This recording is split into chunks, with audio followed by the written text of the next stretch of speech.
Hallo liebe Teefreunde, schön, dass ihr heute wieder dabei seid. Wie ihr vielleicht auf den allerersten Blick schon seht, melde ich mich jetzt nicht von zu Hause, vom Studio oder irgendwie in Deutschland, sondern habe das Glück, gerade in Sri Lanka zu sein und ja, den Teegarten von Udena zu besuchen, Kaley Tee. Und das waren jetzt schon 2 wunderbare Tage, die wir hier verbracht haben.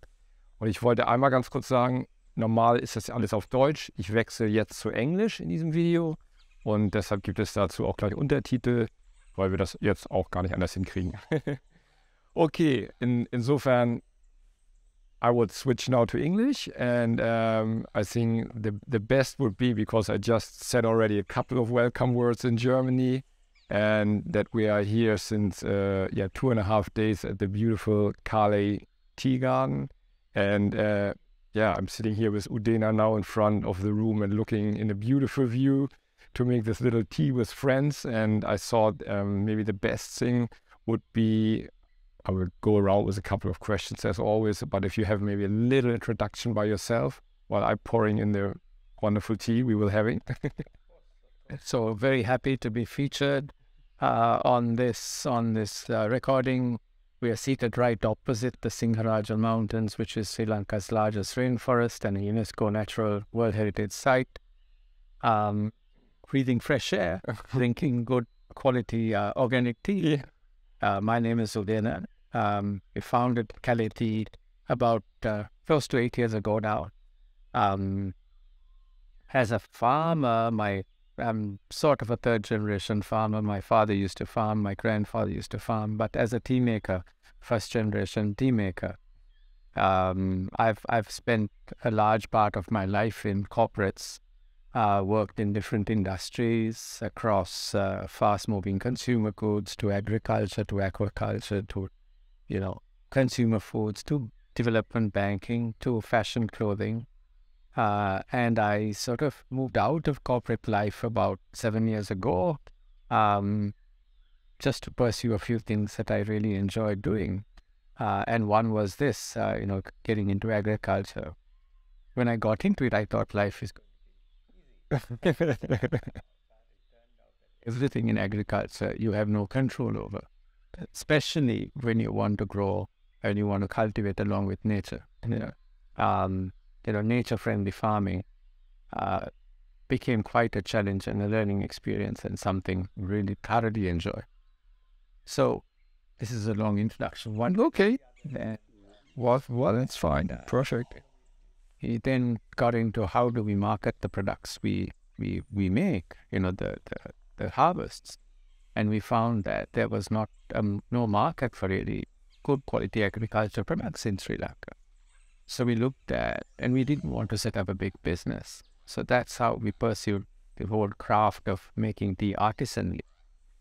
And then from there onwards of how do we market. So we looked at international markets, and we wanted to market directly to people who really understood the value of the product, the flavors that this tea brings. And through this whole process, different people started writing about us and talking about us, and that's how we met Oliver. That's how we're here today. Yeah, Very happy to be having this chat. Thank you. Thanks a lot. Yeah, enjoy the wonderful tea. We're drinking actually the first tea we got from this tea garden, the Mellow Black. If you would ask later, that's a wonderful tea. Very nice mellow black tea, like the name says.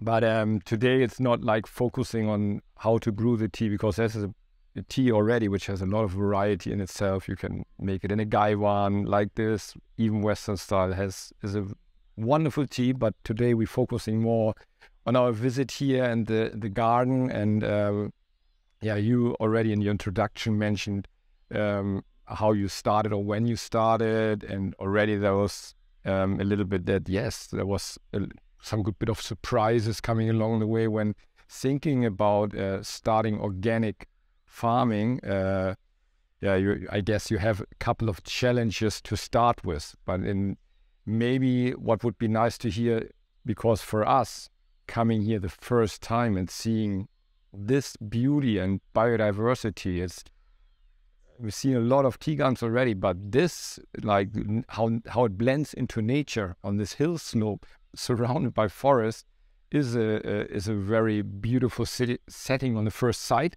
And then I thought maybe you can explain a little more what the idea of, I mean, the name Kaley, I think stands for forest already, but what the idea was to start a tea garden here, and what were your main aims in the beginning? Okay, so I'll start with how we purchased this land, and before that, the way sort of I live my life. I am someone who's never had goals in my life, and never had plans, and never have plans for my personal life. For work, it's a different matter. So if I feel good about something, I would pursue that, or I would do that. And I generally enjoy anything I do. I don't have this fancy thing, I don't like this, so I don't like this. So when we decided that we were going to buy a piece of land and cultivate, a friend of mine who lives close by, who's from this area, he found this piece of land. I drove in. I stood at the entrance. I saw the forest surrounding, and I said, I'm buying it. I didn't know anything beyond that. It could have been tea. I laugh and say it could have been tea, it could have been coconut, it could have been potatoes for all that mattered, as far as that decision was concerned. It was purely that this, when you have a land that is surrounded 360 degrees by forests, and you stand facing a rainforest, Sri Lanka's largest rainforest, it was not a difficult decision to buy. And Kaley, the word Kaley is forest in the Sinhala language. Yeah. So that's how we decided to buy this land, and that's how it all happened. And then during the second, third visits, I started walking around, and with the little knowledge, because my father used to grow tea, my grandfather used to grow tea, but as a kid, every weekend, my father used to take me to his estate, and we used to walk through the field the whole of Saturday. So he grew rice, and he grew cinnamon and tea and coconut and all sorts of rubber as well. So I thoroughly enjoyed walking through the land. I realized that there were so many uncultivated spaces, open spaces. The tea looked very unhealthy, very sickly. Yeah. And then we realized that there was a lot of inorganic practices, a lot of chemical inputs, which I by nature didn't agree with, because I'm not a person who goes into forests, or I was not a person who used to go into forests and do trekking and that sorts of stuff, or wildlife parks. But somehow it was just that first connection, and I wanted to cultivate naturally. So the first word, when you say naturally, then you think organic. So from the first day we started converting the land to organic. When you research, when you read, you ask people, you ask experts, everybody says in 3 years, you get the same crop back. First year it'll drop 40-50%. But it's been a 7-year journey, and we still haven't recovered to that original level. So we realized the crop is dropping. Now the product is becoming organic. What do you do after that? Right? And so that's how everything else progressed. Yeah. The journey into, this is how we started getting into organic agriculture, because as our faith, belief system, philosophies, you grow naturally.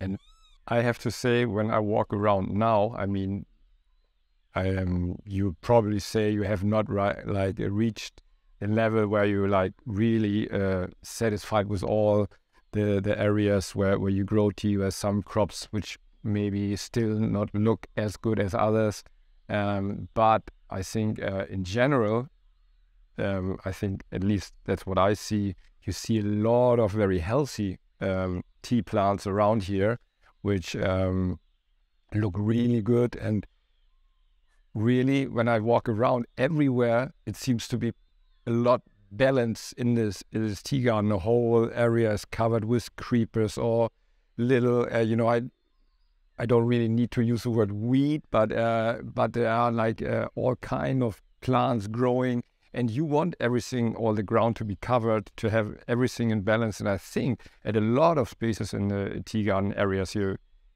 already pretty far. Like when somebody comes in and looks now without seeing it before, a lot of areas look very healthy, and the plants look very good already.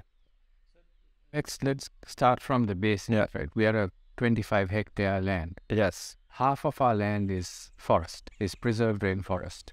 Half of our land is cultivated. So when we looked at the cultivated land, we said we want to cultivate with nature. So we looked at the forest, and there was a science behind this called analog forestry. You build your land analogous, very similar to the forest. And there is a way of, coding your tree structure, all of that. So we did that with a specialist, Dr. Anil Senanayak and his team. And we started mapping every single field. And we said, how do we make it natural? The one thing we realized is in the forest, you don't have one type of tree. There is no monoculture. Yeah. So you need to bring diversity. So as much as we were bringing, and how do you bring that diversity? Because if you're running an agriculture project, then you've got to be able to commercialize that.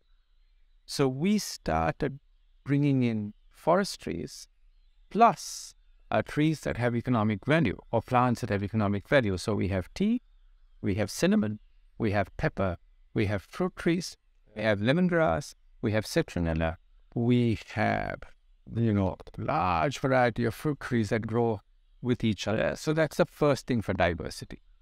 The second thing that I personally believe is you cannot really go and say, I want 5,000 kilos or 10,000 kilos or 100,000 kilos. The plant gives you what it can give you. What we can do is we can create the environment and take care of the bush or the plant or the tree to give whatever it can give. Because flavor is more important. Flavor and quality and goodness of that produce is more Compared to quantity. Yeah. we are not in commodity. So we then started looking at how do we preserve the air by growing good trees and by preserving the forest. How do we preserve the water system? So wherever there were springs, we didn't dig it out. We covered the springs with more trees.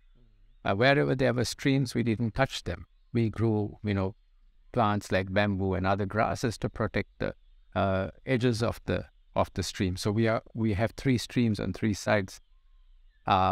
Whatever rainwater comes, to ensure it doesn't disturb the soil, we started doing a lot of stuff to protect the soil. So for example, we don't believe there's anything called a weed. Yeah. Everything nature gives has a reason. Yeah. Because any green plant photosynthesizes and puts sugars into the soil, and the microorganisms in the soil consume the sugars and give back minerals and other critical items that the plant needs. So we started creating this very integrated biodiverse system. So no chemicals, creating a very regenerative type of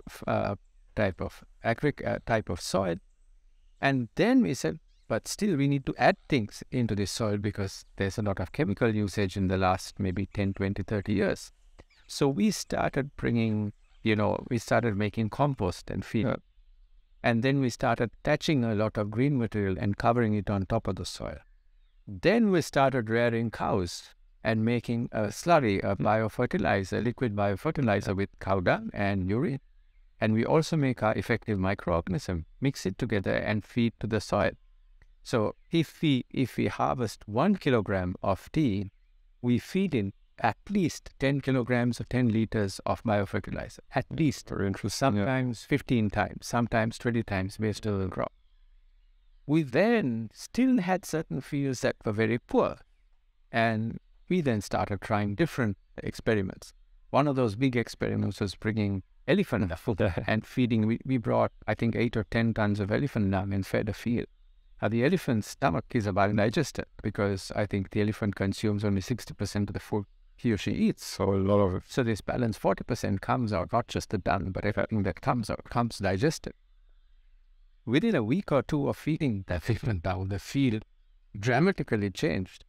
So we've done lots of things like that to preserve the soil, to preserve, not to ensure there is no runoff, Then we built a large lake, a man-made lake, which collects over 20 million liters of rainwater. We started growing creepers, runners, which protect. You really see them everywhere. It's amazing. It's built over 3 kilometers of stone terraces to bring this rainwater guide the rainwater into the lake. So lots of stuff we did. And the other most critical thing was, we said, look, when we're doing this, a lot of bird life that came. A lot of wild boar, a lot of deer, a lot of sambar started coming. And we told people, yes, they disturb the soil, but that's a good reason, because they also leave something. That's it. That's the circle of nature, you know. That's a natural cycle, you know, because, as you say, they also put dung somewhere, and then, So we're trying to build this very circular, self-sustaining system. No, and it really looks like that. It looks really amazing. Everything flies around here, and you have from butterflies to a lot of bats in the evening and a lot of birds in the morning, frogs. Everything is welcome here, really, and that's really good. Yeah, maybe and that's also what you will see in all the pictures of. We made a travel story again. Maybe you already looked at it at this point, as it kind of comes out together. But you will see a lot of that also on the pictures, and maybe other little videos. But also, I want to, because that's of course really one reason to support a project like this and to buy tea from here. But also, I got the first tea samples without knowing how nice it is and what's real big stories behind it. I heard parts of a story from somebody else, and it sounded interesting. But then also I started tasting some teas, and yes, I found out something real special, that there is a very distinctive taste in those teas I tasted from Kaley tea. And we start now bringing in a couple of more different varieties, qualities of black tea and white tea and so on. And I really, there's some taste which I have not tasted in other teas from Sri Lanka at all, which has a special, really type of flavor. And it has, of course, something to do with the terroir here and what you've done. But also, I think you do a couple of special things. You have a very kind of simple production area. We've seen the factory, but with some teas you use a lot of handwork still. You know, artisan teas which made by hand, and maybe you want to say a couple of things to that about the quality of tea, the quality of the tea, how the approach. Answer that question in sort of 3 different forms, right? Okay. The first thing is, when you look at growing food naturally and organically, you don't get the supermarket kind of food, which is very consistent. The banana will look the same on the shelf today, tomorrow, 1 year later. Yeah. But what we realized is, and you mentioned this, with the fruits you ate, and vegetables you ate, everything has a unique flavor. And that comes from the terroir. That's the benefit. That's a blessing that the terroir gives. The rainforest, the springs and stream water, what the birds come in from, the biofertilizer we use, that's all terroir. The second part is how you harvest. Yeah. So, and that adds to flavor. So we just pluck only. So the first thing is, other than tea, but anything that a bird shares, say fruit, we share it. Okay, we don't go and take the whole thing, and it happens to us with fruit. There are certain times that by the time the birds and the kids of the people who work with us have got to the fruit, we've left with very little. But we sort of harvest the best quality leaf all the time, best quality produce. And the third part is how you manufacture, how you process it. Because we can say we are cultivating organically, naturally. We can say we are a socially conscious business. But ultimately, if you don't enjoy the flavor of that product, then it's no use, right? Because if you buy the product we can preserve the forest, we can support the community and everyone who works around us. We can pay more than a fair wage, but we have to first sell the product. So we're very focused on ensuring that the product had a unique flavor. Not a good flavor, but a unique flavor. Yeah. And then we studied a lot, because I'm not from a manufacturing background. We studied a lot of how do you bring out the special flavor, the unique flavor of each bush, of each plant. And that's how we got into a lot of study, trial and error of processing.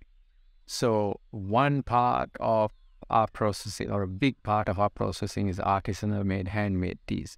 So the method of rolling a black tea on your hand is very different to a method you roll a green tea, to the method you process a white tea, to the method of how you add spices into tea, in a spicy tea. You know, everyone talks of spice chais, but a spice tea can be a very mild spice, can be rolled in with the leaf, can be added later on.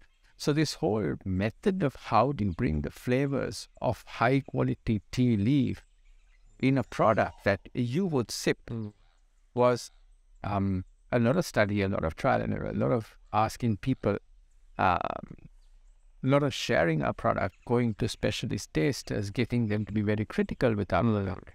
And that's how we are where we are. And even to date, even if you say something is good, we keep pushing the boundaries. We keep, trying to get to what more can we do?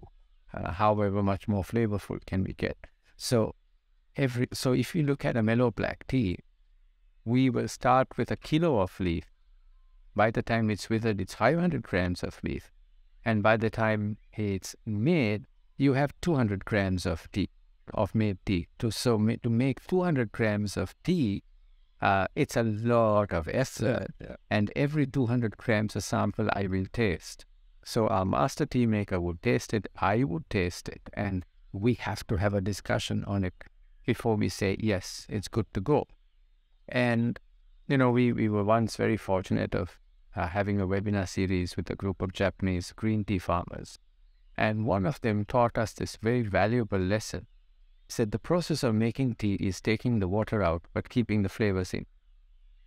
And so we started thinking, how do you keep the flavors, retain the flavors, but take the water out? So different also ways of heating and different drying processes came along, and not all at once make it fast. I found that sometimes you make first drying, and then 2-3 days later you look at the product again, and if it needs more drying, then you do a little more. And that's a really interesting approach we've seen in other tea productions already. But for those type of black tea also was a special approach, I think.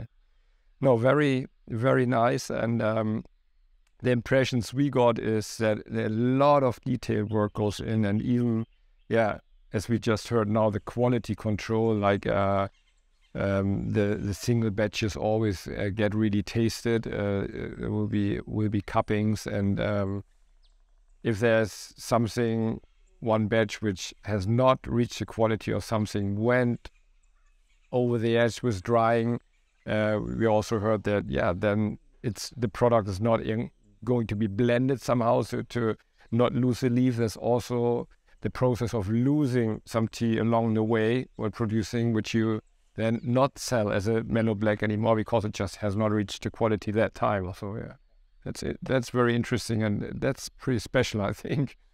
Yeah. And one more thing I must add, that in this whole process, there were many people who supported our journey. Yeah. We have to be very respectful of two gentlemen, Herman Gunrakna, who runs probably one of the first artisan tea makers in this country, who's located about an hour and a half away. It was he who started the Sri Lankan artisan tea industry, if I may say that. There's another gentleman called Bernard Holsinger from the other part of the country, who's a, very famous plant tea maker. And he'd started his whole tea making journey probably 20 years ago, artisan tea making. And there's this famous estate called Amber, and Simon Bell from Amber and his team, including Neeta Anjana. And Simon gave a lot of impetus to this modern drive of artisan tea in Sri Lanka, and Buddhika Disanayaka from Forest Tea. So we collectively have this artisan tea. That's great. And this group has really helped each other, get better and better and better, where we taste our teas, we set up batches for tasting, we market together, we do webinars together, we train other artisans together. So this collective of artisan tea makers have really helped each other in the process. A lot of good information, I think, and it's we've been soaking all that in the last days, and maybe towards the end we can also come to one point, which is which I heard already when we arrived and talked to your wife first, and but you mentioned that a lot of times also is the social aspect of it, you can have a vision of doing something with nature, but when maybe the knowledge in all the villages is what is good about keeping the forest is not there because of missing education, then you have to also kind of convince the people why to work with you in a different way, I think. And that maybe a couple of words to us. So the primary interest was to preserve nature. But if you look at Sri Lanka, Sri Lanka has one of the highest rates of forest destruction, deforestation. So we asked ourselves, why do people cut down forests? And primarily it's for economic gain. Otherwise, people wouldn't go just cutting down forests for no reason. Yeah. And then we said, if we can offer people an alternative where you have economic benefit without destroying forest. And in fact, if that economic benefit is dependent on the existence of the forest, then those who destroy will in fact become their protectors. Yeah. So this whole natural system became a social enterprise because people must realize that preserving the forest benefits them. So ultimately today I call ourselves a commercially run social enterprise where nature represented by forests, the social needs represented by the community, and the economic need represented by the business is completely interlinked. So nature, social, natural systems, social systems, and economic systems are interlinked, and one does not exist with the other. It depends from each other. And these three elements are linked to our customers through the product. So you buy our product, you say it's good, you promote our product, that fund's going to support these three, and then the product, and then, if we earn $1, it is split equally into 5 areas: nature, social impact, the economic impact, the product, and customer communication. Because a customer must know what we are doing. Yeah, right. Definitely. Any dollar that we make, so we don't really take dividends or profits out of it. Any dollar that we make is split in 5 parts into these 5 elements, and it's a circle. So the more we sell, the more it goes into this system. It sounds really good, and it sounds like a very, very good approach, which really then also can work on the long run, which of course is it maybe a little rocky road at the beginning here and there, as we also heard, but I think it's a very, very good attempt to make it a long-lasting, sustainable entrepreneur with everybody benefiting, nature, the business so it can survive, and the people who live here. And that's really the impression we got here for sure in the last days. And I can just say it's been such a pleasant visit, and to see it, with all the energy you put in. I mean, I think everybody could feel already when Udena tried in his short version to explain a lot of things here, how much love really goes into this project. Also, it's really amazing, and I can just say thank you so much for having us here these last days, and it's been really, really nice to take a lot of good memories back. And by the way, while I'm talking, I have a very, very good taste in my mouth. And of course, we take some tea back, and we'll introduce more and more like different teas from here, because it's really a great project, and we just want to thank you and hope the next steps are going smooth for you, and because not everything is going very smooth with the country of Sri Lanka at the moment, so we keep our fingers crossed there, that will develop in a little better direction. But for now, we will leave here with a lot of good memories, and maybe if you see what the green in the back here, which is in the window, we will take a lot of these green shades with us, and we'll remember that for a long time for sure. When we drink the teas, it will be, of course, there in our vision. Well, thank you so much for having us here.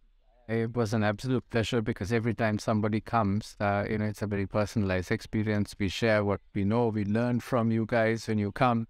So we'd love to invite anybody and enjoy time with us. I'd just like to close with one thing. You get to the country situation. We're not really critical of what has happened. What has happened, and in a way, we've not been politically conscious. We've let it happen, right? So we are equally responsible. There's no point talking about it. We might as well do what we can do. Yeah, is doing what we can. That's the right approach, and change the system. Yes. And we want to take this concept, that's an aspiration, if it happens, it happens, to take it out to other villages, because in this grid, there's only one other organic farmer. Everyone else is inorganic. People laughed at us when we went organic. People laughed at us when we were growing trees, when we were growing forest trees. But we want to extend this concept. If everyone, there's got to be an understanding and building of relationships, and take it into other product areas, cinnamon, pepper, coffee, so many things that you can do with it. But it's to share that, and we go everywhere sharing our story. So anyone wants to do this, anyone wants to visit us, anyone wants to, there's a lot more for us to learn. So we are very open to that process of learning and create impact. Ultimately, if we create social impact, and if many others create that social impact, the cause benefits. So we are very, very open and very happy for others to copy us. You said that. Social impact. That's great. That's really, really nice to hear that again, and it's something which also is a bit in my own philosophy, that it doesn't help to complain about what governments are doing or so. So what you can do on a daily basis is what you really can worry about, and put your energy in, because that really makes a change. These small steps, things you can do and have an impact on that, and if that's something with a good intention, that can make such a big change. And that's why we're really happy to see this, and I think it's going to have quite an impact of this little area. Wonderful. I think thanks again for having us here, and thank you all also for watching. And I think to say goodbye, we will wave and say we'll see you next time. Thanks a lot, and I wish you some nice cup of teas, and maybe it will be a mellow black one of the next days or weeks. Ciao, ciao. Bye-bye.